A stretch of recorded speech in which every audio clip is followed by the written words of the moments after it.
దానికి ప్రధానమైన కారణం తమ్ముడు పవన్ కళ్యాణ్, అలాగే చంద్రబాబు నాయుడు గారు తెలుగుదేశం నుంచి, బీజేపీ నాయకత్వం, వీళ్ళందరూ ఒక కూటమిగా ఏర్పడ్డారు. అది చాలా సంతోషం, మంచి పరిణామం. ఈ సందర్భంగా మరీ ముఖ్యంగా ఈ రోజున నేను ఇట్లాగా మాట్లాడడానికి ప్రధానమైన కారణం నా మిత్రుడు, చిరకాల మిత్రుడు సీఎం రమేష్, అట్లాగే పంచగల్ రమేష్ రాజకీయంగా అరంగేట్రం చేసింది నా బ్లెస్సింగ్స్ తోటి.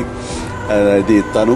అలాంటి పంచగల్ రమేష్ అండ్ సీఎం రమేష్ గారు వీరు నాకు కావలసిన వాళ్ళు ఇద్దరు కూడాను అనకాపల్లి కాన్స్టిట్యున్సీలో ఎంపీ క్యాండిడేట్గా, అలాగే పెందుర్తి ఎమ్మెల్యే క్యాండిడేట్గా వీరు నిలబడటం అన్నది నాకు చాలా సంతోషంగా ఉంది. ఎందుకంటే ఇద్దరు చాలా మంచి వాళ్లే కాకుండా సమర్థవంతులు.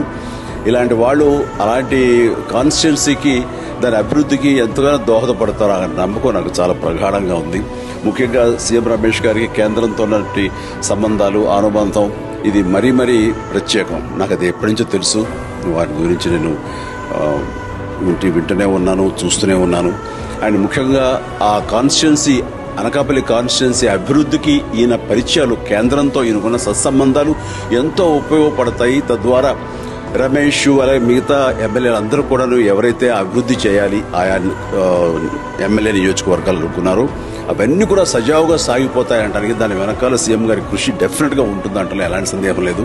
అండ్ వీరి నాయకత్వంలో మిగతా వాళ్ళ ఎమ్మెల్యేలు అందరూ కూడాను కలిసికట్టుగా అనకాపల్లి అభివృద్ధికి ఎంతగానో దోహదపడతారు అండ్ రిజల్ట్ చూపిస్తాడు ప్రగాఢ విశ్వాసం ఉంది. కాబట్టి వీళ్ళిద్దరి గురించి ఈరోజు ప్రస్తావిస్తున్నాను. మీ అందరి ఆశీస్సులు వీళ్ళకి ఉంటాయని ప్రగాఢంగా నమ్ముతూ సెలవు తీసుకుంటున్నాను. ప్లీజ్ వారిని గెలిపించండి. అనకాపల్లి నియోజకవర్గం యొక్క అభివృద్ధిని మనందరం చూస్తాం. అంతేకాదు నాది చాలా పెద్ద కోరిక, ఆంధ్రప్రదేశ్ అభివృద్ధి పథంలో ముందుకు వెళ్ళాలి. దానికి కానీ మీరందరూ నడుము బిగించండి. మీరందరూ కూడాను ఇలాంటి వారికి ఓటు వేసి మీరు గెలిపించి అన్ని రకాలుగాను మీ యొక్క ఆశీస్సులు వీళ్ళకు ఉన్నాయి అన్న భావాన్ని మా అందరికీ, ఆ నమ్మకాన్ని మాకు కలిగించండి. జై హింద్.